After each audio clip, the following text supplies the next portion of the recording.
Good morning, Clearbranch kids.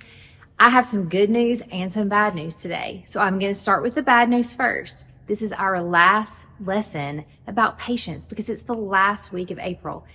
But the good news is don't get too impatient because we'll be back next week with a whole new theme for you. So now this month, like I said, we've been talking about patience, which means waiting until later for something that you really want right now. And in these stories, we've learned different things. We've learned that choosing to make the patient choice can help us become more wise. We've learned what can happen when we don't make the patient choice in the story of Esau and Jacob. And then last week, we learned that sometimes waiting can become much harder than it has to be when we forget what we know is true, especially when we forget what we know is true about God. Now, all of those stories came from the Old Testament, but today's story is going to come from the New Testament in the book of Luke. And the hero, if you will, of our story today is a man named Simeon.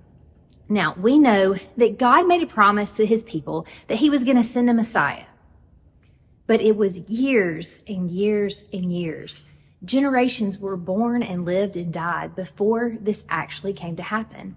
And people were waiting. They were constantly looking for the Messiah that God had promised to send.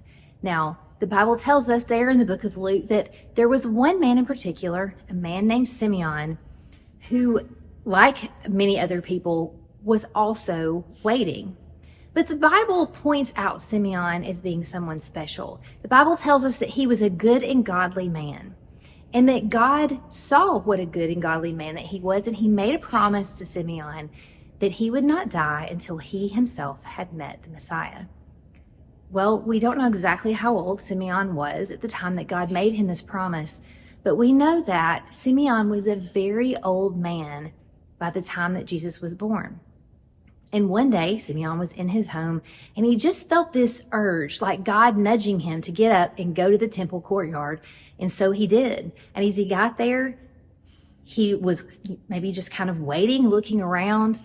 He saw a young couple walk into the courtyard holding a baby. Now, as you may have guessed, that couple was Mary and Joseph, and they were holding the baby Jesus, who was probably only around 8 days old at the time.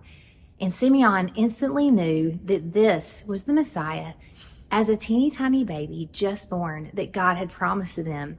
Simeon recognized that, and he began praising God. And as he held little baby Jesus there in his arms, he praised God and he prayed and he told the Lord, I'm ready to come home to you now. And it wasn't probably much longer after that before Simeon did pass. Now, here's the thing. I just told you Simeon had to wait a really long time. And he's a very good example of waiting patiently.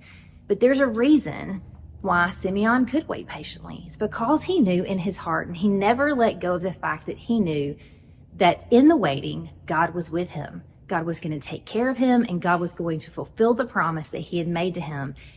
And so Simeon waited, and he waited patiently. So guys, the good news for us is that no matter what it is that we're waiting for, if God means it for us, we can trust in that. When God makes promises, God fulfills those. And when we're waiting, we need to always remember, no matter what it is or how long we have to wait, that God is with us.